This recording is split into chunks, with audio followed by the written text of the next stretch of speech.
প্রিয়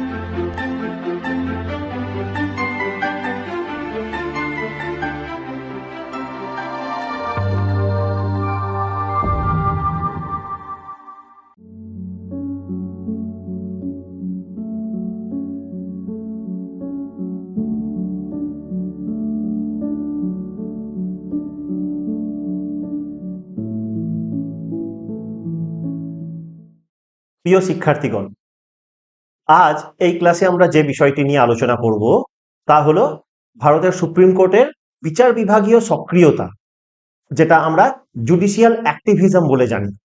এর ধারণা কি এবং এই সংক্রান্ত বিষয়ে কি কি বিতর্ক হয়েছে, জুডিশিয়াল অ্যাক্টিভিজম ব্যাপারটা কি, এই বিষয়গুলি নিয়ে আমরা আলোচনা করব।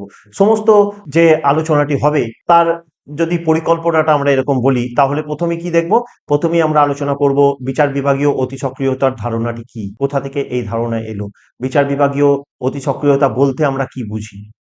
তার সাথে সাথে আমরা দেখবো যে এই বিচার বিভাগীয় অতি সক্রিয়তা বা জুডিশিয়াল অ্যাক্টিভিজমের মূল বৈশিষ্ট্যগুলো কি কি। তারপরের অংশেই আমরা দেখব বিচার বিভাগীয় অতি সক্রিয়তার যে ধারণাগত যে উদ্ভব, তার পটভূমিকা কি, কোন কনটেক্সটে, কোন ঘটনার পরিপ্রেক্ষিতে বিচার বিভাগীয় সক্রিয়তা ধারণা এলো। মূল সংবিধানে তো প্রথমে এটা ছিল না, এখনো পর্যন্ত এটা একটা এক্সট্রা কনস্টিটিউশনাল পাওয়ার, সংবিধানের কোথাও সুস্পষ্টভাবে এ ব্যাপারে কোনো কথা বলা নেই। কিন্তু ভারতের যে সাংবিধানিক গণতন্ত্র, তার যদি আমরা আজকে 7 দশক 8 দশক হতে চললো, এর যদি আমরা ইতিহাস লক্ষ্য করি, তাহলে দেখব যে বিভিন্ন সময়ে বিচার বিভাগ, শাসন বিভাগ, আইন বিভাগ, এদের মধ্যে যে ক্ষমতা কেন্দ্রিক যে দ্বন্দ্ব অধিকাংশ ক্ষেত্রে সেটা কিন্তু সামনে এসেছে। কোথাও কোথাও জুডিশিয়াল ওভাররিচ দেখা গেছে, কোথাও কোথাও শাসন বিভাগের ক্ষমতার অপব্যবহার দেখা গেছে, আইন বিভাগের অনেক ক্ষেত্রে ঠিক সময়ে ঠিক আইন না পাস করার একটা প্রবণতা, বা সেই পাস হয়ে যাওয়া আইনকে ইমপ্লিমেন্ট না করা শাসন বিভাগ কর্তৃক, যেটাকে আমরা নির্বাহী বিভাগ বলি। তো ওই সমস্ত সমস্যাগুলো রয়ে গেছে, যেগুলো থেকে নানা সময়ে নানা রকম বিতর্ক তৈরি হয়েছে। এবং আমরা মূলত 1970-এর দশক থেকে যেটা দেখছি সেটা হচ্ছে বিচার বিভাগ যেন সক্রিয় হয়ে গেছে, যেন অ্যাক্টিভিটি বেড়ে গেছে, যে কারণে এটাকে অনেকে জুডিশিয়াল অ্যাক্টিভিজম বা বিচার বিভাগীয় সক্রিয়তা বলেছেন। এই বিচার বিভাগীয় সক্রিয়তার ধারণাটা কি, এর কনটেক্সটটা কি, কোন কনটেক্সটে এটা এলো, এর উদ্ভবের ইতিহাসটা কি, এই বিষয়ে আমরা আলোচনা করব। পরের অংশে আমরা দেখব যে এই বিচার বিভাগীয় সক্রিয়তা উদ্ভব হলো ঠিক আছে, কিন্তু এটা নিয়ে বিতর্ক কি? বিতর্কটা হচ্ছে যে কেউ কেউ এটার সপক্ষে যুক্তি দিয়েছেন, যারা ভারতের সংবিধান বিশেষজ্ঞ, ভারতের গণতন্ত্রের বিশেষজ্ঞ, ভারতের রাজনীতি বিশেষজ্ঞ। আবার অনেকে রয়েছেন যারা এর বিপক্ষে যুক্তি দিয়েছেন, তারা মনে করেছেন যে না, জুডিশিয়াল ওভাররিচ কখনোই ভালো নয়, গণতন্ত্রের পক্ষে এটা হচ্ছে অশুভ সংকেত। এই নিয়ে কিন্তু বিতর্ক রয়েছে, যে বিতর্ক আজও পর্যন্ত রয়েছে। এটি একটি অত্যন্ত একটা ইন্টারেস্টিং টপিক, যেটা আমি আজকে আপনাদের বলবো, আলোচনা করব। এবং তারপরে আমরা দেখব যে বিভিন্ন গুরুত্বপূর্ণ জনস্বার্থ মামলাগুলি কি কি হয়েছে, যেখানে বিচার বিভাগ তার অতি সক্রিয়তা দেখিয়েছে বা অ্যাক্টিভিজম আমরা লক্ষ্য করেছি। সেই ব্যাপারগুলোকেও কিন্তু আমরা দেখব। এবং সবশেষে আমরা কি কি গুরুত্বপূর্ণ প্রশ্নাবলী রয়েছে, কি কি গ্রন্থ আমরা এই বিষয়ে পাঠ করব, এই বিষয়গুলোকেও আমরা একটু আলোকপাত করব। প্রথমেই যে কথাটা আমি দিয়ে শুরু করব, এই যে বিচার বিভাগীয় সক্রিয়তা, ছাত্রছাত্রীদের মধ্যে অনেক সময় এই বিষয় নিয়ে একটা দ্বিধা তৈরি হয়, একটা তারা কিছু সময় একটু পাজলড হয়ে যায় যে বিচার বিভাগীয় সক্রিয়তাই কি বিচার বিভাগীয় পুনর্বীক্ষণ, মানে যেটা জুডিশিয়াল অ্যাক্টিভিজম সেটাই কি জুডিশিয়াল রিভিউ। আমরা অনেক সময় খাতা দেখতে গিয়ে, মূল্যায়ন করতে গিয়ে দেখেছি যে প্রশ্ন হয়তো এসেছে জুডিশিয়াল অ্যাক্টিভিজম, ছেলে বা মেয়ে ছাত্রছাত্রী তারা লিখে ফেলেছে যে জুডিশিয়াল রিভিউ বা বিচার বিভাগীয় পুনর্বীক্ষণের ধারণা। জুডিশিয়াল অ্যাক্টিভিজম এবং জুডিশিয়াল রিভিউকে ইন্টারচেঞ্জেবলি তারা ব্যবহার করছে। কেন না, এখানে কিন্তু ধারণাগত অস্পষ্টতা রয়েছে, এটা মনে রাখতে হবে। বিচার বিভাগীয় সমীক্ষা আলাদা বিষয়, বিচার বিভাগীয় সক্রিয়তা আলাদা বিষয়। বিষয়টা কি, যেটাকে আমি প্রথমেই রেখেছি, সেটা হচ্ছে বিচার বিভাগীয় পর্যালোচনা বা বিচার বিভাগীয় সমীক্ষা, যেটাকে আমরা ইংরেজিতে বলি জুডিশিয়াল রিভিউ। এটা কি? এটা এমন একটি সাংবিধানিক ব্যবস্থা যার মাধ্যমে সুপ্রিম কোর্ট এবং হাইকোর্টগুলো সংবিধানের সাথে অসঙ্গতিপূর্ণ কোনো আইন, কোনো নীতি, সরকারের কোনো সিদ্ধান্ত, যেগুলোকে আমরা গভর্নমেন্ট অর্ডার বলি, এইগুলোকে বাতিল করে দিতে পারে। কেননা সেগুলো সংবিধানের সঙ্গে অসঙ্গতিপূর্ণ। সংবিধান বহির্ভূত বা সংবিধানের যে মূল বিধান তাকে লঙ্ঘন করে তৈরি হয়েছে, তাই সুপ্রিম কোর্ট বাতিল করে দিতে পারে এই ধরনের কোনো আইনকে বা শাসন বিভাগীয় কোনো নির্দেশকে। এটাকে আমরা বলছি বিচার বিভাগীয় সমীক্ষা বা জুডিশিয়াল রিভিউ।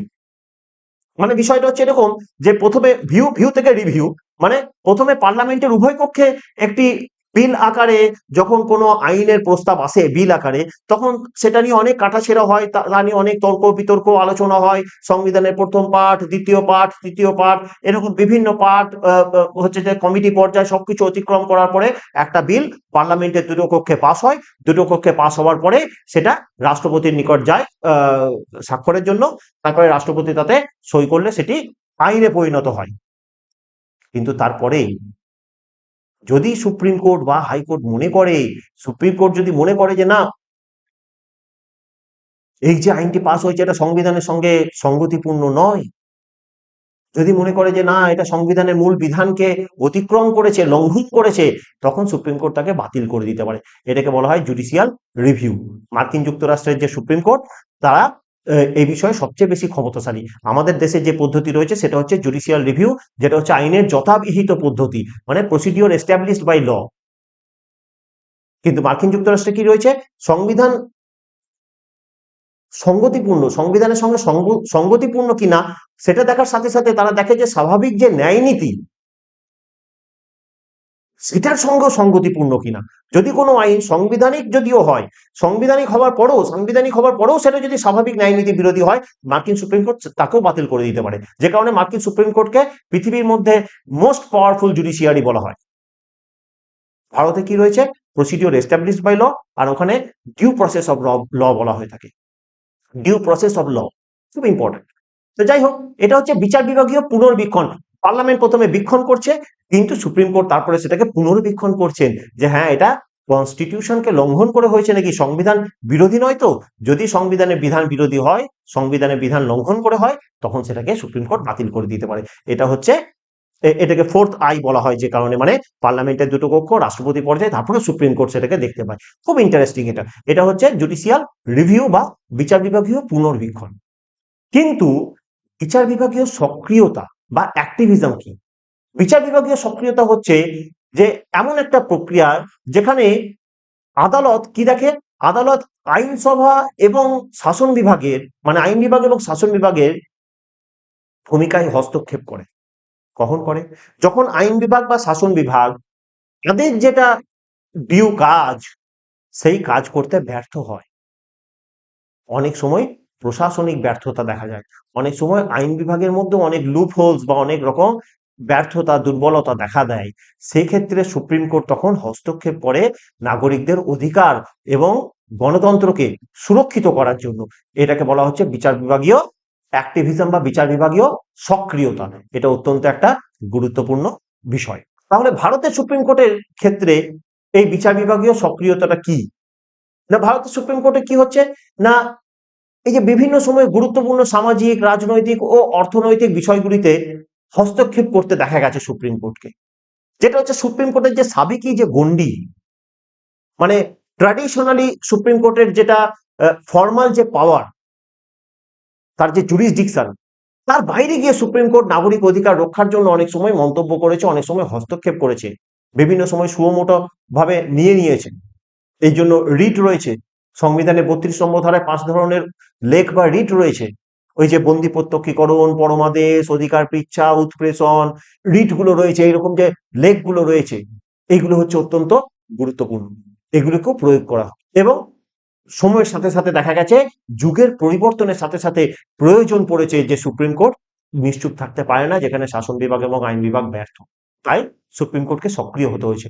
একেই সুপ্রিম কোর্টের অতি সক্রিয়তা বলা হয়ে থাকে। আমরা সাধারণত দুটি ভাগে এই সক্রিয়তাকে ভাগ করতে পারি, একটা হচ্ছে নেতিবাচক আর একটা হচ্ছে ইতিবাচক। নেতিবাচক বলতে কোনটা, যেটা আমি এতক্ষণ আলোচনা করলাম, সেটা হচ্ছে যে বিচার বিভাগ যখন আইন বিভাগ বা শাসন বিভাগের কোনো আইন বা শাসন বা কোনো নির্দেশের সাংবিধানিক বৈধতা বিচার করে, মানে কনস্টিটিউশনাল লেজিটিমেসি। যদি সাংবিধানিকভাবে বৈধ কোনো আইন হয় বা বিচার শাসন বিভাগীয় কোনো নির্দেশ হয়, দেন দ্যাট ইজ অল রাইট। আর যদি না হয় তখন সুপ্রিম কোর্ট তাকে বাতিল করে দেয়। এটা হচ্ছে নেতিবাচক সক্রিয়তা, সুপ্রিম কোর্ট তখন সক্রিয় হয়ে তাকে বাতিল করে দিতে পারে। ইতিবাচক সক্রিয়তা কি? এর ক্ষমতা আরো বেশি। ইতিবাচক সক্রিয়তা হচ্ছে যে আইন বিভাগ বা শাসন বিভাগের যে কোনো কাজের যৌক্তিকতা বিচার করে, এবং যৌক্তিকতা বিচার করতে গিয়ে সুপ্রিম কোর্ট যদি দেখে যে না, শাসন বিভাগ বা আইন বিভাগ এখানে ব্যর্থ হয়েছে, তখন সুপ্রিম কোর্ট তার সাবেকি যে কাজকর্মের যে এখতিয়ার তাকে অতিক্রম করে হস্তক্ষেপ করে। তখন তাকে আমরা কি বলছি? ইতিবাচক বিচার বিভাগীয় সক্রিয়তা। যেমন বিচারপতি জে.এস. ভার্মা তিনি বলেছেন যে বিচার বিভাগীয় সক্রিয়তা বলতে সাধারণ মানুষের কাছে ন্যায় বিচারের দরজা উন্মুক্ত করা এবং মৌলিক অধিকারকে সংরক্ষণ করাকেই বোঝায়। তার মানে তিনি বিষয়টিকে অত্যন্ত পজিটিভ, ইতিবাচক একটা সদর্থক একটা জায়গা থেকে দেখেছেন। এর মূল বৈশিষ্ট্যগুলো কি তাহলে বিচার বিভাগীয় সক্রিয়তার? এর সব থেকে গুরুত্বপূর্ণ অঙ্গ জনস্বার্থ মামলা, পাবলিক ইন্টারেস্ট লিটিগেশন। এই যে জনস্বার্থ মামলা, এই জনস্বার্থ মামলা থেকেই বিচার বিভাগীয় সক্রিয়তা কিন্তু দেখা যাচ্ছে, যাকে আমরা ইংরেজিতে বলি পাবলিক ইন্টারেস্ট লিটিগেশন, পিআইএল। জনস্বার্থ মামলা যেখানে জনগণের বৃহত্তর স্বার্থ জড়িত রয়েছে, যেমন পরিবেশ সংক্রান্ত কোনো বিষয়, নাগরিকদের মানবাধিকার সংক্রান্ত কোনো বিষয়, শিক্ষা সংক্রান্ত কোনো বিষয়, এগুলি জনস্বার্থ মামলা, যেটা একজন ব্যক্তি বা একটি সুনির্দিষ্ট গোষ্ঠীর স্বার্থ নয়, যার সঙ্গে সমাজ, বৃহত্তর সমাজের সামগ্রিক স্বার্থ জড়িয়ে রয়েছে, তাকে আমরা বলছি জনস্বার্থ মামলা। বিচার বিভাগীয় সক্রিয়তার একটা গুরুত্বপূর্ণ জায়গায় জনস্বার্থকে সুরক্ষিত করার জন্য বিচার বিভাগ যখন তার সাবেকি গণ্ডি পেরিয়ে এগিয়ে আসে নাগরিকদের অধিকার সুরক্ষা করার জন্য, তখন তাকে আমরা বলছি যে জনস্বার্থ মামলাকে সুরক্ষা করার জন্য বিচার বিভাগ এগিয়ে এসেছে, এবং তখন তাকে আমরা কি বলছি? বিচার বিভাগীয় সক্রিয়তা বা অতি সক্রিয়তা। মৌলিক অধিকারের সম্প্রসারণ, মৌলিক অধিকার তো ফর্মাল কিছু রাইটস, যেটা সংবিধানের 12 থেকে 35 নম্বর ধারার মধ্যে উল্লিখিত রয়েছে। এই মৌলিক অধিকারগুলিকে বাস্তবায়িত করা, এবং সব থেকে ইম্পর্টেন্ট হচ্ছে এই যে 21 নম্বর ধারায় যে জীবনের অধিকার যে বলা হয়েছে, বা বেঁচে থাকার যে অধিকারের কথা বলা হয়েছে, এইগুলো হচ্ছে সুপ্রিম কোর্ট কিন্তু বিভিন্ন সময় বিভিন্ন রায়ে এমন ভাবে প্রয়োগ করেছেন, এমন ভাবে বলেছেন যে এগুলি কিন্তু বিচার বিভাগীয় সক্রিয়তাকেই দেখিয়েছে। অসাংবিধানিক আইন বাতিল, এই নিয়ে আমি অলরেডি বলেছি। আবার নীতিগত দিক থেকে নির্দেশনা প্রদান, অনেক সময় সুপ্রিম কোর্ট নীতি কথার শাসন বিভাগ এবং আইন বিভাগকে অনেক সময় চোখে আঙুল দিয়ে দেখিয়ে দেয় যে এই জায়গাটা অনৈতিকতা হয়েছে, এই জায়গাটায় নীতি বিহর্গিত কাজ হয়েছে, তাই নীতি বা নৈতিকতা, মোরালিটি, একে প্রতিষ্ঠা করতে হবে। তাই সুপ্রিম কোর্ট তখন তার সাবেকি কাজের যে গণ্ডি তাকে অতিক্রম করে আইন বিভাগ এবং শাসন বিভাগের কাজে হস্তক্ষেপ করে, মেনলি শাসন বিভাগের কাজে হস্তক্ষেপ করে সুপ্রিম কোর্ট কিন্তু নাগরিক অধিকার রক্ষা করার চেষ্টা করে, এবং আমরা বারবার এটা দেখেছি। একে আমরা জুডিশিয়াল অ্যাক্টিভিজম বলি। বিচার বিভাগীয় যে সক্রিয়তা, এর উদ্ভবের পটভূমিটা কি? 1970-এর দশকের একদম শেষের দিকে, 1979 সালে, এই সময় কিন্তু প্রথম জনস্বার্থ মামলা এবং সামাজিক স্বার্থমূলক মামলা, যেটাকে আমরা বলছি, একদিকে বলছি পাবলিক ইন্টারেস্ট লিটিগেশন, আর একটা বলছি সামাজিক ক্রিয়ামূলক মামলা বা সোশ্যাল অ্যাকশন লিটিগেশন। এই মামলাগুলো যেগুলো হচ্ছে সামাজিক স্বার্থ, মানে বৃহত্তর স্বার্থকে সুরক্ষিত করে, এই মামলাগুলোকে কেন্দ্র করে সুপ্রিম কোর্টের এই বিচার বিভাগীয় সক্রিয়তা দেখা যায়। না, 1979 সালে একটা ঘটনা ঘটেছিল। তৎকালীন যে পুলিশ কমিশনার, তিনি বিহারের আর কি, তিনি কে রুস্তমজি, তিনি একটা লিখিত একটা প্রতিবেদন দিয়েছিলেন, যে প্রতিবেদনের উপর ভিত্তি করে ইন্ডিয়ান এক্সপ্রেস পত্রিকায় দুটো প্রবন্ধ পরপর প্রকাশিত হয়েছিল। তাতে কি ছিল? এক্সপ্লিসিট একটা এক্সপ্লেনেশন ছিল যে কিভাবে বিহারের জেলগুলিতে আসামিদের, যারা বন্দী, তাদের উপর কিভাবে অত্যাচার করা হয়, তাদের মানবাধিকারকে কিভাবে gross violation of human rights, তাদের মানবাধিকারকে কিভাবে লঙ্ঘন করা হচ্ছে বিহারের জেলগুলোতে এই বন্দীদের।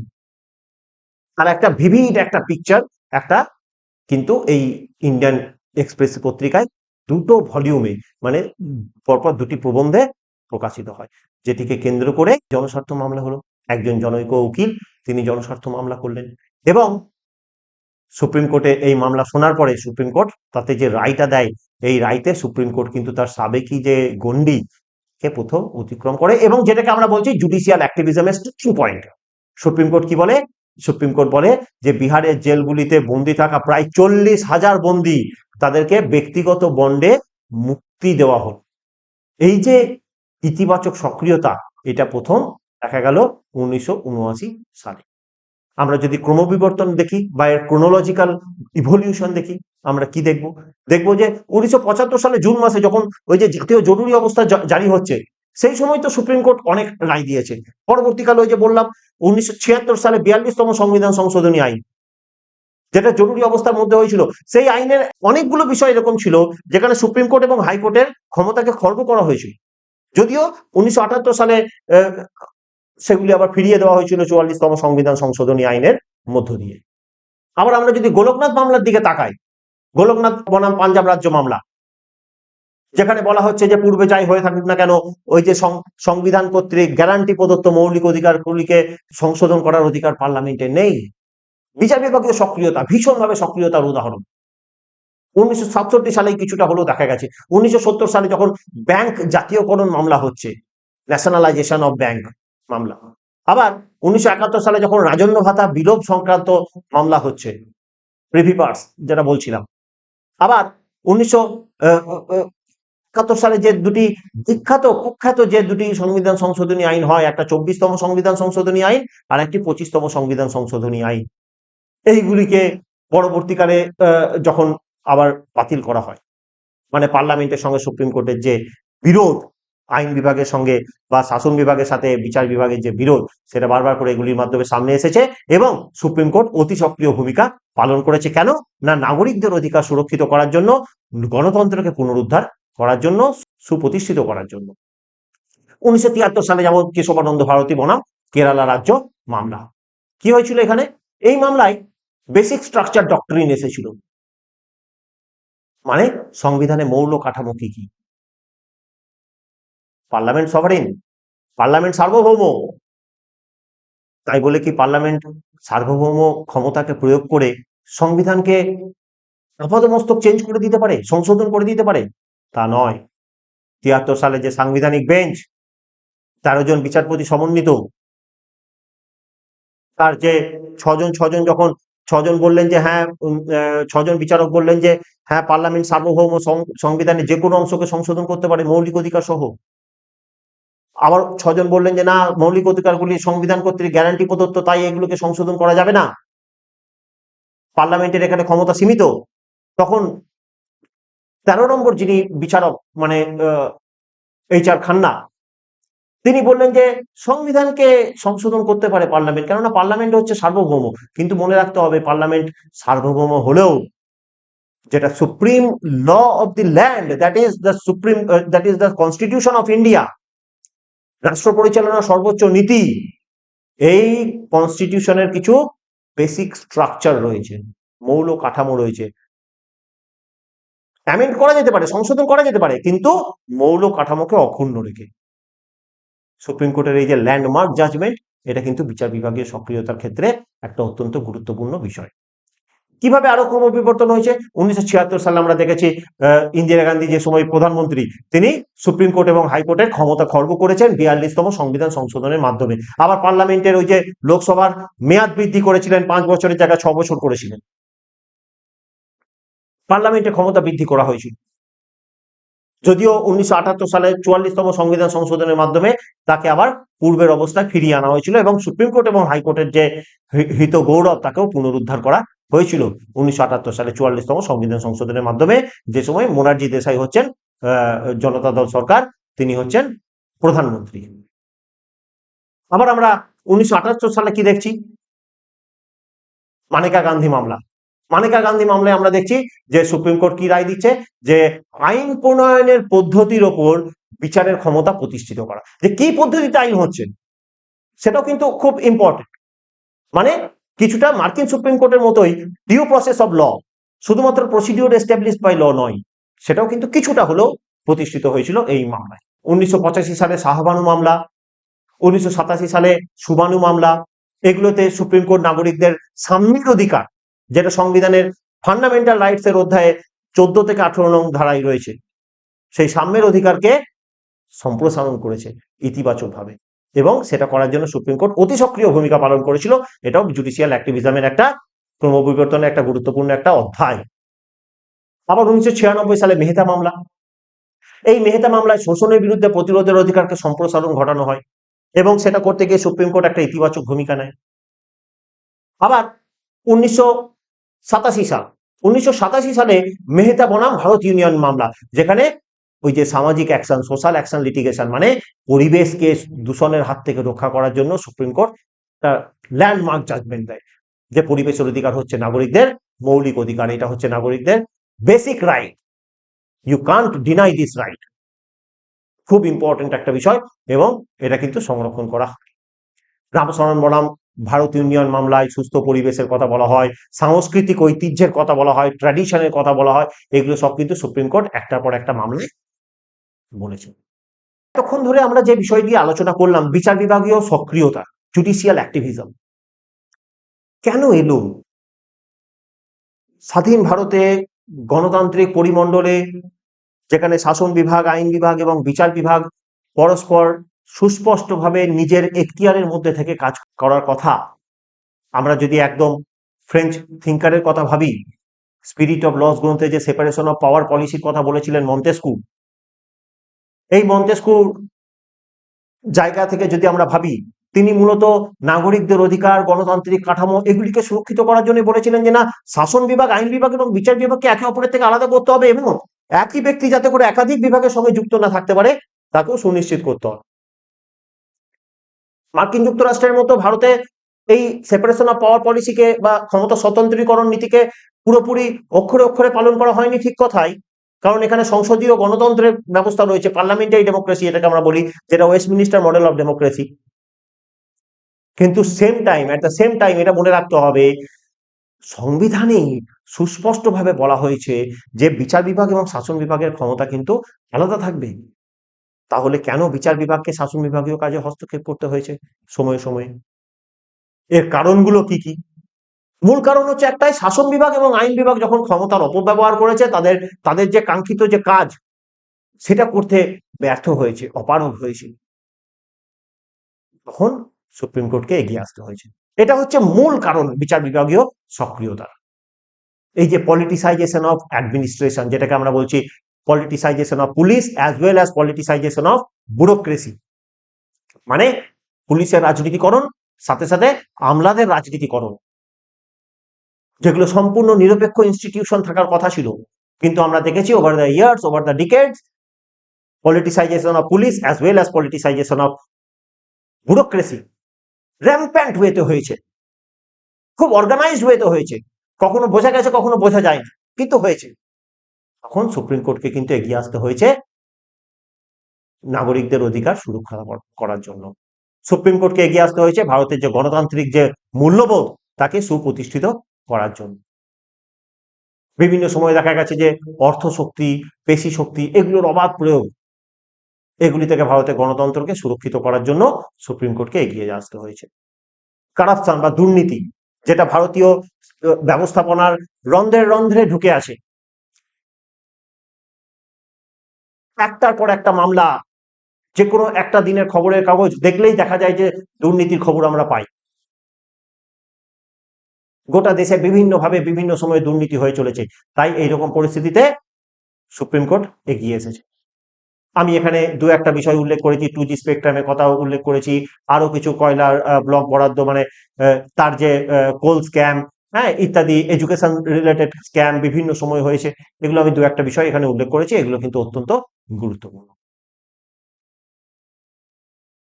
আবার ন্যায় বিচার প্রতিষ্ঠার জন্য অনেক সময় দেখা যাচ্ছে সুপ্রিম কোর্ট এগিয়ে এসেছে, যেমন 2018 সালে যে সবরীমালা যে মামলা, যেখানে নারীদের মন্দিরের প্রবেশাধিকারের যে অধিকার তাকে সুপ্রিম কোর্ট প্রতিষ্ঠা করেছে ইতিবাচক ভাবে, ওই যে সাম্যের অধিকারকে সম্প্রসারণ করেছে সবরীমালা মামলা 2018 সালে, ল্যান্ডমার্ক জাজমেন্ট। সামাজিক এবং পরিবেশগত যেগুলো সমস্যা, সেগুলিকে অনেক সময় সুপ্রিম কোর্ট সেইগুলিকে সুরক্ষা করার জন্য অতি সক্রিয় হয়ে উঠেছে এবং অতি সক্রিয় ভূমিকা পালন করেছে। বিভিন্ন জনস্বার্থ মামলা, যেগুলোকে আমরা বলছি PIL, public interest litigation, social action litigation, এইগুলোতে নাগরিকদের, নিপীড়িত মানুষকে, দুর্দশাগ্রস্ত মানুষকে, বঞ্চিত মানুষকে সুরক্ষিত করা, তাদেরকে ন্যায় বিচার পাইয়ে দেওয়ার জন্য সুপ্রিম কোর্ট কিন্তু অনেক সময় অতি সক্রিয় হয়ে উঠেছে। তাহলে এগুলো হচ্ছে basic reasons behind the emergence of judicial activism in India. ভারতে কিভাবে জুডিশিয়াল অ্যাক্টিভিজম এসেছে, এগুলো হচ্ছে তার মূল কারণ। কি কি গুরুত্বপূর্ণ মামলা হয়েছে, যেমন কেশবানন্দ ভারতী মামলার কথা আমি কিছুক্ষণ আগেই উল্লেখ করলাম। 1973 সালে ল্যান্ডমার্ক জাজমেন্ট দিয়েছে সুপ্রিম কোর্ট, যেটার দ্বারা বেসিক স্ট্রাকচার ডক্ট্রিন এসেছে। আবার মানেকা গান্ধী মামলা 1978 সালে, যেখানে ব্যক্তিগত স্বাধীনতা এবং জীবনের অধিকারের ব্যাখ্যাকে সম্প্রসারণ করা হয়েছে। এই যে বিশাখা মামলা 1997 সালে, বিখ্যাত একটি মামলা, উইমেন এম্পাওয়ারমেন্ট, উইমেন রাইটস এর পার্সপেক্টিভে যদি দেখি আমরা, জেন্ডার ডিসক্রিমিনেশনকে দূর করার জন্য এবং জেন্ডার ইকুয়ালিটিকে প্রতিষ্ঠা করার জন্য যদি আমরা দেখি, তাহলে এই মামলার রায় হচ্ছে একটা অত্যন্ত গুরুত্বপূর্ণ একটা রায়, যেখানে সুপ্রিম কোর্ট বলেছে বিশাখা মামলা 1997 সাল, যাকে কেন্দ্র করে বিশাখা গাইডলাইন্স আজকে হয়েছে ভারতের যে কোনো শিক্ষা প্রতিষ্ঠানে বা অন্যান্য যে কোনো কর্মস্থলে। বিশাখা গাইডলাইন্স একদম ম্যান্ডেটরি করা হয়েছে, বাধ্যতামূলক করা হয়েছে, বিশাখা গাইডলাইন্স মানতে হবে, না হলে কিন্তু বিশাখা গাইডলাইন্স কে কোনোভাবেই অবজ্ঞা উপেক্ষা করা যাবে না। এটা কর্মস্থলে মহিলাদের অধিকারকে সুরক্ষিত করা হয়েছে, তাদের বিরুদ্ধে যাতে করে কোনো রকম যৌন হয়রানি না হয়, যাতে করে কোনো রকম সমস্যা না হয়, তার ব্যবস্থা করা হয়েছে। আবার এমসি মেহতা মামলা 1986 সাল, আবার মেহতা মামলা 1991 সাল, এগুলো পরিবেশ সংরক্ষণের ক্ষেত্রে খুব গুরুত্বপূর্ণ ভূমিকা নিয়েছে, যেখানে বিচার বিভাগ কিন্তু অতি সক্রিয় ভূমিকা পালন করেছে। আবার নবতেজ সিং জোহর মামলা, যেটা এই যে 377 নম্বর ধারা, তাকে বাতিল করার হয়েছে যে মামলা দ্বারা, এখানেও সুপ্রিম কোর্ট কিন্তু ভীষণভাবে অতি সক্রিয় একটা ভূমিকা পালন করেছে। বিচার বিভাগের সক্রিয়তাকে কেন্দ্র করে কিন্তু প্রচুর বিতর্ক রয়েছে, কেননা একদল সংবিধান বিশেষজ্ঞ তারা মনে করেন যে না, সুপ্রিম কোর্টকে তার সাবেকি যে গন্ডি, কনস্টিটিউশনাল যে জুরিসডিকশন, তার মধ্যে থেকেই কাজ করা দরকার। আবার একদল মানুষ রয়েছেন যারা মনে করেন যে না, সুপ্রিম কোর্ট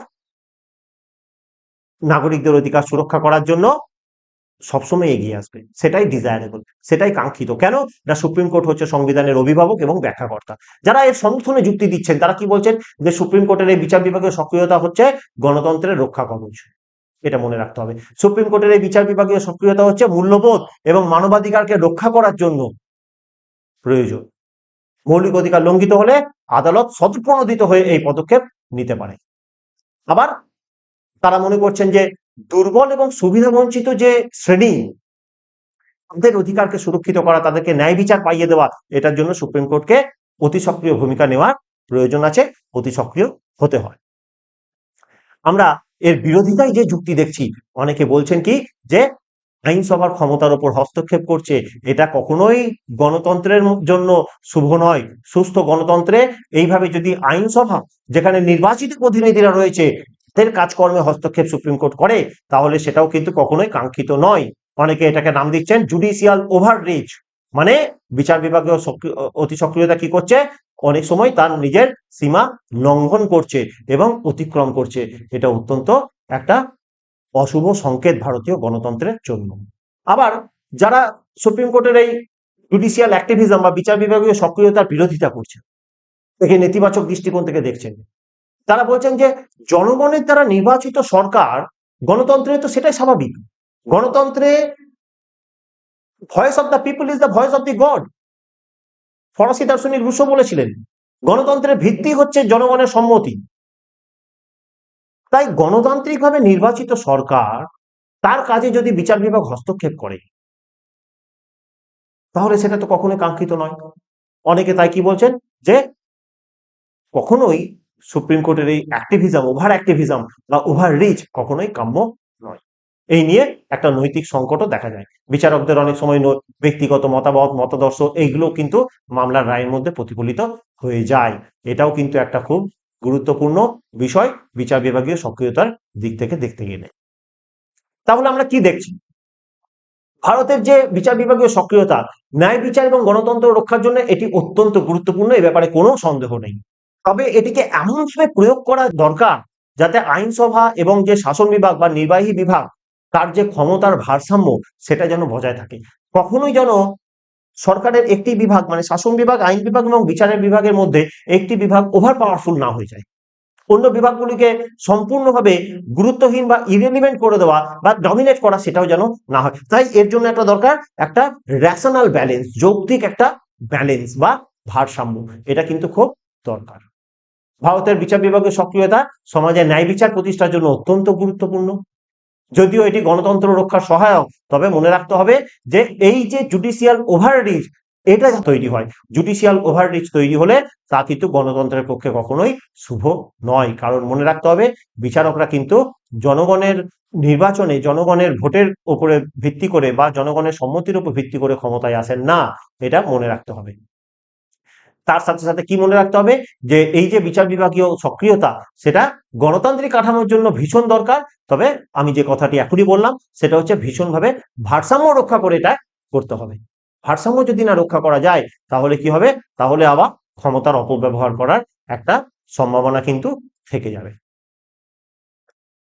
এই যে বিষয়টি আমরা আলোচনা করলাম, বিচার বিভাগীয় অতি সক্রিয়তা, এটা আমরা কোন কোন গ্রন্থে ভালোভাবে পাবো? নীলাঞ্জনা জানার একটা বই আছে, judicial activism in India with special reference to the Quest for social justice, সামাজিক ন্যায়ের কোয়েস্ট। হ্যাঁ, এটা খুব ইন্টারেস্টিং একটা বই, রিসেন্টলি বেরিয়েছে। দুর্গাদাস বসুর যে একদম সেমিনাল গ্রন্থ, introduction to the constitution of India, এটা 2024 সালের এর যে latest edition, judicial process and president, A Lakshminath, তিনি এই যে বইটা প্রকাশ করেছেন, এটা ইস্টার্ন বুক কোম্পানি থেকে প্রকাশিত হয়েছে, জুডিশিয়াল প্রসেস অ্যান্ড প্রেসিডেন্ট। এটাও খুব গুরুত্বপূর্ণ একটা বই। জুডিশিয়াল অ্যাক্টিভিজম ইন ইন্ডিয়া, এটা জিবি রেড্ডি, তিনি এই বইটি লিখেছেন, জর্জিয়া ল এজেন্সি পাবলিকেশন হাউস থেকে বেরিয়েছে, খুব গুরুত্বপূর্ণ একটি বই। এম লক্ষ্মীকান্তের ইন্ডিয়ান এডিশন, তার যে লেটেস্ট এডিশন, 7th এডিশন, এটা তো আমরা 2024 সালে আমরা কিন্তু এখানেও জুডিশিয়াল অ্যাক্টিভিজম নিয়ে খুব সুন্দর একটি অধ্যায় পাই। আবার বিদ্যুৎ চক্রবর্তী এবং রাজেন্দ্র কুমার পান্ডে, তাদের যে এডিটেড, তাদের যৌথভাবে লেখা যে বই সেজ থেকে বেরিয়েছে, সেজ টেক্সট, সেটা হচ্ছে ইন্ডিয়ান গভর্নমেন্ট অ্যান্ড পলিটিক্স। এটাও কিন্তু খুব গুরুত্বপূর্ণ একটি বই, যেটা এই বিষয়ে জ্ঞান আহরণের জন্য ভীষণ প্রয়োজন। কি কি প্রশ্ন আমরা করতে পারি এটার জন্য? ভারতের বিচার বিভাগীয় অতি সক্রিয়তার উপর একটি প্রবন্ধ লেখো। সংবিধানের এই যে জনস্বার্থমূলক মামলা বলতে কি বোঝায়, এই মামলাগুলোর গুরুত্ব কি, সেগুলো আলোচনা করো। জনস্বার্থমূলক এবং সামাজিক ক্রিয়ামূলক মামলা সমূহে বিচার বিভাগের ভূমিকা কি, বিচার বিভাগের ভূমিকা আলোচনা করো। বিচার বিভাগের সক্রিয়তার ক্ষেত্রে সুপ্রিম কোর্টের ভূমিকা মূল্যায়ন করো। ভারতের গণতন্ত্রে এর ইতিবাচক প্রভাব এবং নেতিবাচক প্রভাব উভয় আলোচনা করো। এইরকম বিষয়গুলি আসতে পারে। ধন্যবাদ সকলকে শোনার জন্য।